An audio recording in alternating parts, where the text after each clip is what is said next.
1940. Francia, la superpotencia militar que había derrotado a Alemania apenas 22 años antes, cae en 6 semanas. Polonia, aniquilada en un mes. Dinamarca se rinde en 6 horas. Los Países Bajos, en 5 días. Para 1941, la Cruz Gamada flamea desde el Atlántico hasta las puertas de Moscú, desde Noruega hasta el norte de África. 60 millones de alemanes han sometido a más de 200 millones de europeos. ¿Cómo es posible que un país quebrado económicamente, humillado en la Primera Guerra Mundial y con un ejército limitado a 100.000 hombres por tratado internacional, se convirtiera en apenas una década en la fuerza militar más letal que Europa había visto? No fue suerte. No fue solo fanatismo. Fue la combinación más mortífera de innovación táctica, preparación obsesiva y decisiones estratégicas que cambiaron para siempre cómo se hacen las guerras. Hoy vamos a diseccionar exactamente cómo el ejército alemán se convirtió en una máquina de guerra perfecta y por qué, a pesar de todo ese poder, terminó siendo completamente destruido. Esta es la historia del ascenso y la caída de la Wehrmacht. Noviembre de 1918. Alemania ha perdido la Gran Guerra. El Kaiser ha abdicado. El país está al borde de la revolución comunista y las potencias vencedoras están decididas a asegurarse de que Alemania nunca vuelva a ser una amenaza militar. El Tratado de Versalles es brutal en sus términos. El ejército alemán queda limitado a exactamente 100.000 hombres, sin servicio militar obligatorio. 0 tanques, 0 aviación militar, 0 submarinos, 0 artillería pesada por encima de cierto calibre. La marina se reduce a embarcaciones costeras insignificantes. Alemania debe pagar reparaciones de guerra que destruyen su economía. Y además, pierde territorio en todas direcciones. Alsacia-Lorena vuelve a Francia. La Renania es ocupada. Enormes territorios del este van a la recién creada Polonia. Colonias africanas repartidas entre los vencedores. Para los alemanes, Versalles no es un tratado de paz, sino una humillación nacional diseñada para mantenerlos sometidos para siempre. Pero aquí es donde la historia se pone interesante. Los generales alemanes que sobrevivieron la guerra no aceptaron la derrota militar. Desarrollaron la teoría de la puñalada por la espalda, la idea de que el ejército alemán nunca fue derrotado en el campo de batalla, sino traicionado por políticos, comunistas y judíos en casa. Era una mentira conveniente que alimentó el resentimiento y el revanchismo. Y estos generales, especialmente Hans von Sicht, quien se convirtió en comandante del Reichswehr entre 1920 y 1926, decidieron que iban a preparar a Alemania para la próxima guerra, a pesar de Versalles, no por cumplir con él. La estrategia de von Sicht era brillante en su simplicidad. Si solo podemos tener 100.000 soldados, cada uno de esos soldados será un profesional de élite entrenado para comandar unidades mayores cuando llegue el momento. El Reichswehr se convirtió en un ejército de líderes, donde cada soldado raso era entrenado como si fuera un sargento, cada sargento como si fuera un oficial, cada oficial como si fuera un comandante. Cuando Alemania finalmente se rearmara, estos 100.000 formarían el núcleo de oficiales y suboficiales que expandirían el ejército exponencialmente. Era una inversión a largo plazo en capital humano militar de la más alta calidad. Pero no fue solo entrenamiento. Los alemanes estudiaron obsesivamente qué había salido mal en la Primera Guerra Mundial. Analizaron cada batalla, cada táctica, cada innovación. Y llegaron a conclusiones radicales. La guerra de trincheras había sido un callejón sin salida mortal. La próxima guerra debía ser de movimiento, no de posiciones estáticas. Debían encontrar formas de romper el frente enemigo y explotarlo rápidamente, antes de que pudieran establecer nuevas líneas defensivas. Comenzaron a teorizar sobre el uso de vehículos blindados, no como apoyo de infantería, sino como fuerza de choque independiente, que penetrara profundamente en territorio enemigo. Y crucialmente, entendieron que la aviación no era solo para reconocimiento, sino que debía integrarse completamente con las fuerzas terrestres para crear una guerra tridimensional. Y aquí viene algo que la mayoría no sabe. Alemania violaba secretamente Versalles desde el principio, y lo hacía con la ayuda de la Unión Soviética. Sí, la Alemania capitalista y la Rusia comunista, enemigos ideológicos mortales, cooperaban militarmente. Después del Tratado de Rapallo en 1922, Alemania estableció instalaciones secretas de entrenamiento en territorio soviético, donde podían entrenar pilotos, desarrollar tanques experimentales y probar armas químicas lejos de los inspectores aliados. Los soviéticos obtenían acceso a experiencia técnica alemana. Los alemanes obtenían un lugar para prepararse para la guerra futura. Esta cooperación duraría hasta que Hitler llegó al poder y decidió que los comunistas eran el enemigo principal. Durante los años 20, mientras la economía alemana colapsaba con la hiperinflación y después se recuperaba brevemente antes del crash de 1929, el Reichswehr continuaba preparándose metódicamente. Simulaban operaciones con tanques usando automóviles con cartón. Entrenaban formaciones de aviación sin aviones. Desarrollaban doctrinas en papel que esperaban implementar en la práctica. Y cuando Hitler llegó al poder, en 1933, encontró un ejército pequeño pero profesional que estaba listo para expandirse rápidamente, con oficiales que habían pasado 13 años estudiando exactamente cómo ganar la próxima guerra. Hitler no creó el ejército alemán desde cero, heredó una fundación sólida y después le inyectó esteroides. Su programa de rearme fue el más rápido y agresivo de la historia moderna. En 1933, el ejército alemán tenía 100.000 hombres. Para 1939, tenía más de 4 millones. Hitler reintrodujo el servicio militar obligatorio en 1935, violando abiertamente Versalles. Y las potencias occidentales básicamente no hicieron nada. Francia y Gran Bretaña estaban tan traumatizadas por la Primera Guerra Mundial que preferían apaciguamiento sobre confrontación. Hitler creó la Luftwaffe, la Fuerza Aérea Alemana, de la nada en 1935. Bueno, no exactamente de la nada. Muchos pilotos ya habían estado entrenándose secretamente durante años, pero oficialmente fue un renacimiento completo. Para 1939, la Luftwaffe era posiblemente la fuerza aérea más poderosa del mundo. Simultáneamente comenzó la producción masiva de tanques. Los primeros Panzer I y II eran bastante primitivos, ligeramente blindados y armados. Pero lo importante no era la calidad de los tanques individuales, sino la doctrina de cómo usarlos. Y ahí los alemanes iban años por delante de todos los demás. La economía alemana fue puesta en pie de guerra. Las fábricas fueron reconvertidas para producir material militar. Se establecieron sistemas de asignación de recursos. La industria química producía combustibles sintéticos porque Alemania carecía de petróleo natural. Se firmaron acuerdos comerciales con Suecia para hierro, con Rumania para petróleo. Era una preparación total para conflicto. Y lo fascinante es que todo esto era público.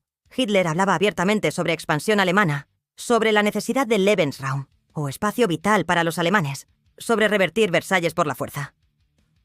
Y aún así las democracias occidentales esperaban poder negociar, apaciguar, evitar otra guerra. Heinz Guderian, un oficial de tanques alemán, se convirtió en el profeta de la guerra blindada. Leyó a teóricos británicos como Fuller y Liddell Hart, que escribían sobre guerra mecanizada. Pero mientras los británicos lo trataban como teoría interesante, Guderian lo convirtió en doctrina práctica alemana. Su libro, Achtung Panzer, publicado en 1937, argumentaba que las divisiones blindadas debían ser formaciones independientes capaces de operaciones profundas, no simplemente apoyo para infantería. Convenció a Hitler de crear divisiones Panzer completas con sus propios elementos de infantería motorizada, artillería autopropulsada, ingenieros y apoyo logístico. Esta fue la base estructural de la Blitzkrieg. Y aquí está algo que mucha gente no entiende. Los alemanes no tenían superioridad numérica o tecnológica abrumadora al principio de la guerra. En 1939, Francia tenía más tanques que Alemania, y muchos eran técnicamente superiores. Francia tenía un ejército más grande en papel. Gran Bretaña tenía la marina más poderosa del mundo. Pero los alemanes tenían algo más importante: una doctrina coherente de guerra moderna, comandantes entrenados para ejecutarla, y una estructura militar diseñada específicamente para ese tipo de operaciones. Polonia, 1 de septiembre de 1939. El mundo está a punto de presenciar una revolución en la guerra. La Wehrmacht invade Polonia con 1.500 tanques, 1.800 aviones y 1.600.000 soldados. Los polacos tienen un ejército comparable en tamaño, unos 950.000 hombres, y están motivados para defender su país. Pero en 5 semanas, Polonia deja de existir como Estado independiente. ¿Cómo? La Blitzkrieg no era solo atacar rápido, era una sinfonía coordinada de violencia. Comenzaba con la Luftwaffe bombardeando aeródromos enemigos en el suelo, destruyendo su fuerza aérea antes de que pudiera despegar. Después bombardeaban nudos de comunicaciones, cuarteles generales, centros ferroviarios, cualquier cosa que coordinara la defensa enemiga. Esto creaba caos y parálisis en el mando enemigo. Simultáneamente, las divisiones Panzer con Stukas proporcionando apoyo aéreo cercano penetraban puntos débiles en las líneas defensivas. No intentaban romper todo el frente uniformemente. Eso era doctrina de Primera Guerra Mundial. En lugar de eso, encontraban un punto vulnerable, concentraban fuerzas abrumadoras allí, rompían y después explotaban hacia la retaguardia enemiga. Los tanques avanzaban 50, 100 kilómetros en territorio enemigo, ignorando resistencia en los flancos, buscando capturar objetivos estratégicos, puentes, cruces de carreteras, centros de comunicaciones, cuarteles generales. Detrás de ellos venía infantería motorizada limpiando resistencia. Las unidades enemigas quedaban aisladas, rodeadas, sin comunicaciones con su mando, sin suministros, sin idea de qué estaba pasando. Entraban en pánico y se rendían, o eran aniquiladas. Polonia fue el laboratorio. Los alemanes cometieron errores. La logística se estiró peligrosamente. Hubo confusión. Algunos comandantes de tanques avanzaron demasiado rápido y quedaron aislados. Pero el resultado general fue devastador. Los polacos lucharon valientemente, pero su ejército estaba organizado para una guerra de Primera Guerra Mundial. Líneas defensivas estáticas, caballería contra tanques, intentos de contraataques coordinados que llegaban demasiado tarde porque los alemanes ya habían movido. Y cuando la Unión Soviética invadió desde el este el 17 de septiembre, Polonia estaba acabada. Francia en 1940 fue donde la Blitzkrieg alcanzó la perfección. Los franceses tenían un mejor ejército en papel que en Polonia. Más tanques, muchos de ellos superiores a los alemanes. La línea Maginot, fortificaciones masivas a lo largo de la frontera alemana. El apoyo de la Fuerza Expedicionaria Británica. Los franceses estaban seguros de que si llegaba la guerra, sería una repetición de 1914. Guerra larga, estática, de desgaste que eventualmente ganarían por superioridad económica. Estaban completamente equivocados. El plan alemán, diseñado principalmente por el general Erich von Manstein, era audaz hasta el punto de parecer demencia.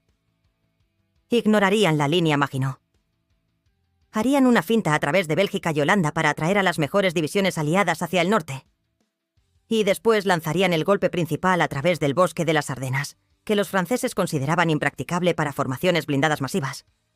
Las divisiones Panzer atravesaron las Ardenas en 3 días, cruzaron el río Mosa en Sedán y después giraron hacia el oeste, hacia el Canal de la Mancha, cortando a los ejércitos aliados en 2. Fue ejecutado con precisión de reloj. Las comunicaciones aliadas colapsaron. Los generales franceses no entendían qué estaba pasando. Unidades ordenadas a contraatacar llegaban para encontrar que los alemanes ya habían avanzado 50 kilómetros más allá. El 21 de mayo, apenas 11 días después del inicio de la ofensiva, las divisiones Panzer alcanzaron el canal. Las mejores fuerzas aliadas estaban atrapadas en Bélgica, aisladas de Francia. Dunkerque fue una evacuación milagrosa que salvó 330.000 soldados, pero abandonó todo su equipo pesado. Después los alemanes se giraron hacia el sur y demolieron las defensas francesas restantes en 2 semanas. París cayó el 14 de junio. Francia se rindió el 22 de junio. 6 semanas desde el inicio hasta la victoria total. El mundo estaba en shock. Francia, una de las grandes potencias, conquistada más rápido que Polonia. Hitler parecía un genio militar. La Wehrmacht parecía invencible. Los Balcanes cayeron en semanas en primavera de 1941. Yugoslavia resistió 11 días, Grecia 3 semanas. Y después vino la más grande, más ambiciosa operación militar de la historia, Barbarroja. 22 de junio de 1941. 3 millones de soldados alemanes, 3.000 tanques, 2.000 aviones cruzan la frontera soviética en un frente de 2.000 kilómetros desde el Báltico hasta el Mar Negro. Es la invasión más masiva jamás montada. Hitler ha decidido destruir la Unión Soviética en una sola campaña de verano. Espera que el régimen comunista colapse bajo el impacto inicial como todos los demás enemigos. Las primeras semanas parecen darle la razón. La Luftwaffe destruye miles de aviones soviéticos en tierra en el primer día. Las formaciones blindadas alemanas avanzan 100 kilómetros, 200 kilómetros hacia territorio soviético. Bolsas gigantescas de cerco atrapan a cientos de miles de soldados soviéticos. Para septiembre, los alemanes han capturado 3 millones de prisioneros. Kiev cae. Leningrado es sitiado. Las unidades de avanzada están a 30 kilómetros de Moscú en diciembre. Pero algo va mal. La Unión Soviética no colapsa. A pesar de pérdidas catastróficas, continúan luchando. Movilizan nuevos ejércitos desde Siberia y Asia Central. Evacúan fábricas enteras hacia los Urales, donde continúan produciendo tanques y armas fuera del alcance de los bombarderos alemanes. Y el invierno ruso llega temprano y brutal. Los alemanes, confiados en victoria rápida, no tienen ropa de invierno adecuada. Sus tanques y vehículos, diseñados para Europa Occidental, se congelan. La logística, ya estirada al máximo por las enormes distancias, colapsa. Stalin, inicialmente conmocionado y paralizado por la invasión, se recupera y moviliza la resistencia. El patriotismo soviético resulta ser más fuerte que la lealtad comunista. La población lucha no por Stalin, sino por Rusia. Y los alemanes cometen atrocidades masivas que garantizan resistencia fanática. Las Einsatzgruppen, escuadrones de la muerte de las SS, siguen al ejército masacrando judíos, comunistas, intelectuales. Los prisioneros de guerra soviéticos son deliberadamente dejados morir de hambre por millones. Poblaciones civiles son tratadas como subhumanos. Los alemanes podrían haber presentado su invasión como liberación del comunismo, pero en lugar de eso demostraron ser conquistadores genocidas. Para diciembre de 1941, el avance alemán se detiene frente a Moscú. Por primera vez, la Wehrmacht no logra su objetivo. Peor aún, los soviéticos lanzan una contraofensiva de invierno que empuja a los alemanes hacia atrás. Hitler, furioso, prohíbe cualquier retirada, lo que salva al ejército de colapso completo, pero también significa pérdidas innecesarias cuando retiros tácticos habrían sido sensatos. Y el 11 de diciembre, Hitler comete quizás su error más grande. Declara la guerra estadounidense a Estados Unidos después de Pearl Harbor. Ahora Alemania enfrenta no solo a la Unión Soviética, sino a la superpotencia industrial más grande del mundo. 1942 ve ofensivas alemanas en el sur de Rusia buscando petróleo del Cáucaso. Llegan a Stalingrado y el Cáucaso Norte, pero no pueden capturar los campos petroleros. Stalingrado se convierte en batalla de desgaste urbano donde la superioridad táctica alemana no funciona. En noviembre, los soviéticos lanzan Operación Urano, rodeando al sexto ejército alemán completo en Stalingrado. Hitler prohíbe romper el cerco. Para febrero de 1943, 90.000 alemanes se rinden. Es la primera gran derrota alemana indiscutible. Kursk en verano de 1943 es el último intento alemán de ofensiva mayor en el este. Los soviéticos conocen el plan con anticipación. Construyen defensas en profundidad masivas. Los alemanes atacan con sus mejores divisiones blindadas, incluyendo los nuevos tanques Panther y Tiger. Pero se estrellan contra defensas preparadas, campos minados masivos, artillería concentrada. Pierden la batalla y la iniciativa estratégica permanentemente. Desde entonces hasta el final de la guerra, los alemanes están en retirada. ¿Por qué perdió la Wehrmacht después de parecer invencible? No fue porque los soldados alemanes de repente se volvieron cobardes o incompetentes. De hecho, siguieron luchando con habilidad fanática hasta el final. El problema era mucho más fundamental.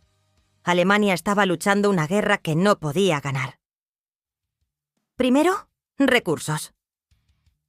Alemania con sus aliados controlaba mucha de Europa, pero no podía igualar la capacidad industrial combinada de la Unión Soviética, Estados Unidos y Gran Bretaña. En 1943, los aliados producían 4 veces más aviones que Alemania, 3 veces más tanques. Los estadounidenses producían un barco Liberty cada día, reemplazando pérdidas de U-boats más rápido de lo que los alemanes podían hundirlos. Los soviéticos producían 30.000 tanques T-34 al año. Alemania no podía seguir el ritmo. Segundo, demografía. Alemania tenía 80 millones de personas. Sus enemigos sumaban más de 500 millones. Cada división alemana destruida era difícil de reemplazar. Los soviéticos y estadounidenses podían permitirse pérdidas que para Alemania eran catastróficas. Para 1944, el ejército alemán estaba reclutando adolescentes de 16 años y hombres de 50.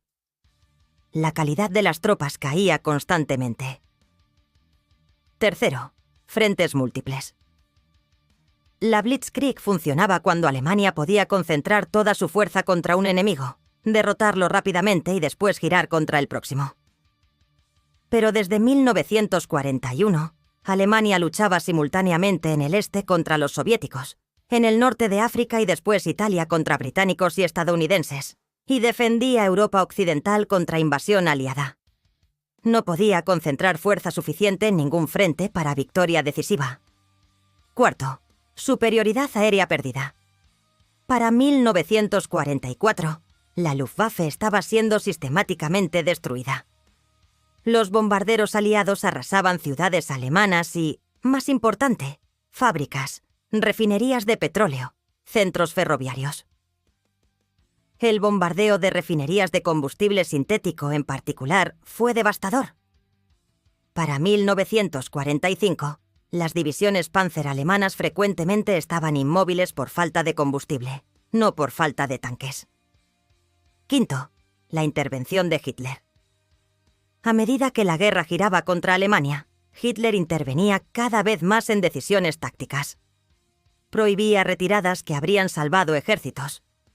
Ordenaba ofensivas sin sentido por prestigio, como las Ardenas en diciembre de 1944 que desperdiciaron las últimas reservas alemanas.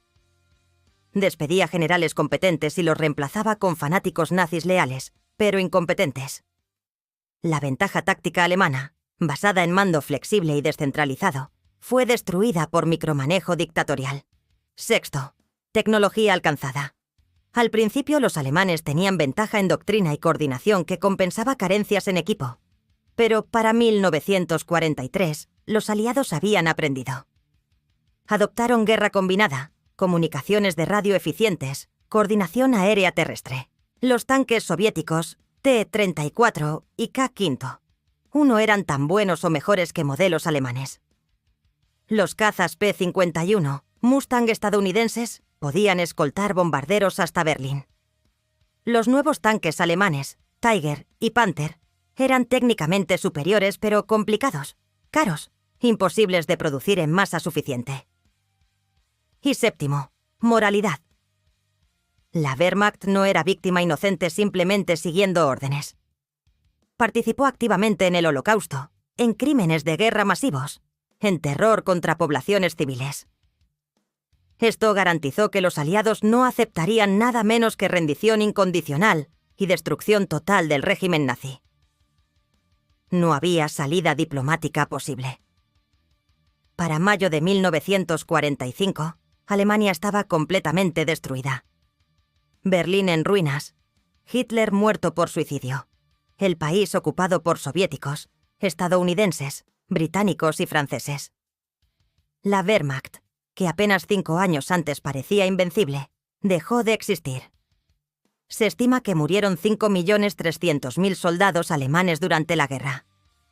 La máquina de guerra había sido completamente destrozada. Pero el legado militar de la Wehrmacht es complejo y persiste. Tácticamente revolucionaron la guerra moderna. La Blitzkrieg Aunque el término fue inventado por periodistas y los alemanes raramente lo usaban oficialmente, estableció principios que todos los ejércitos modernos adoptaron. Guerra mecanizada de movimiento rápido, integración completa de fuerzas aéreas y terrestres, comunicaciones de radio permitiendo coordinación en tiempo real, mando descentralizado con iniciativa de suboficiales, concentración de fuerza en puntos decisivos en lugar de uniformemente a lo largo del frente. Después de la guerra, tanto la OTAN como el Pacto de Varsovia estudiaron tácticas alemanas intensivamente. Muchos oficiales de la Wehrmacht occidental fueron integrados en el nuevo ejército de Alemania Occidental.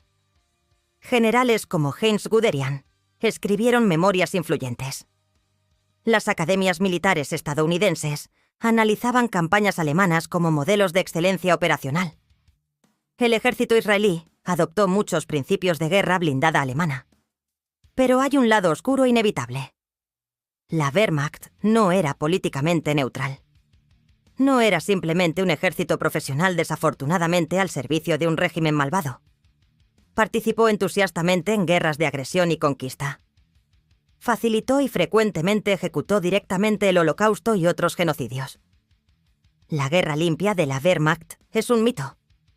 Millones de prisioneros de guerra soviéticos murieron bajo custodia de la Wehrmacht por política deliberada de hambruna. Pueblos enteros fueron quemados con sus habitantes como represalia. Los oficiales alemanes sabían exactamente qué estaban haciendo las Einsatzgruppen. Entonces, ¿cuál es la lección? Que brillantez táctica, profesionalismo militar, innovación operacional, todo eso no significa nada sin estrategia coherente y moralidad básica. La Wehrmacht ganó batallas, pero Alemania perdió la guerra porque la estrategia era fundamentalmente defectuosa. No se puede conquistar el mundo cuando el mundo entero está contra ti. No importa cuán buenos sean tus tanques. Y ninguna cantidad de excelencia táctica puede compensar servir una causa moralmente monstruosa. La Wehrmacht demostró que un ejército relativamente pequeño con doctrina superior puede derrotar enemigos mucho más grandes en el corto plazo. Pero también demostró que la guerra moderna no se gana solo con brillantez táctica, sino con superioridad industrial, capacidad demográfica, sostenibilidad logística y coaliciones. Los alemanes pudieron derrotar a Polonia, Francia, Yugoslavia. Pero no podían derrotar simultáneamente a la Unión Soviética, Estados Unidos y el Imperio Británico. Matemática simple. Y hay una advertencia final. El mito de la Wehrmacht invencible, perpetuado por memorias de posguerra de generales alemanes que se retrataban como profesionales apolíticos derrotados solo por números abrumadores, es peligroso.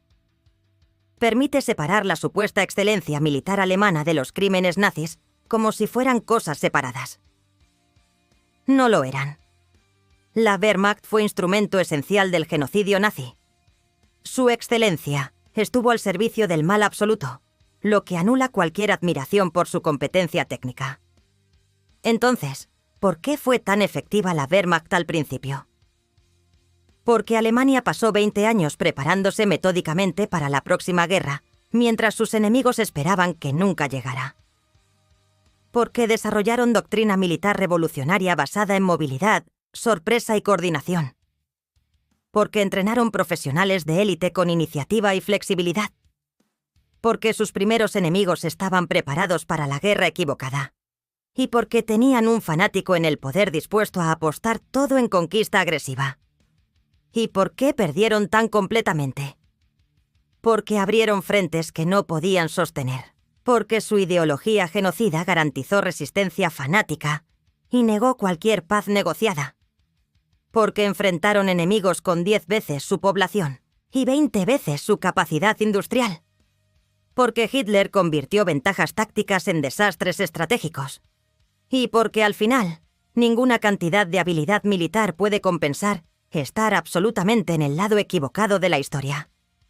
La Wehrmacht fue la expresión militar más letal de su generación. También fue instrumento de uno de los regímenes más malvados de la historia humana. Ambas cosas son ciertas simultáneamente. Estudiar su eficacia táctica es legítimo para entender evolución militar. Pero nunca debemos olvidar que esa eficacia sirvió para perpetrar horror. Esa es la verdadera lección de la Wehrmacht. Que el profesionalismo militar sin brújula moral es monstruosidad con uniforme.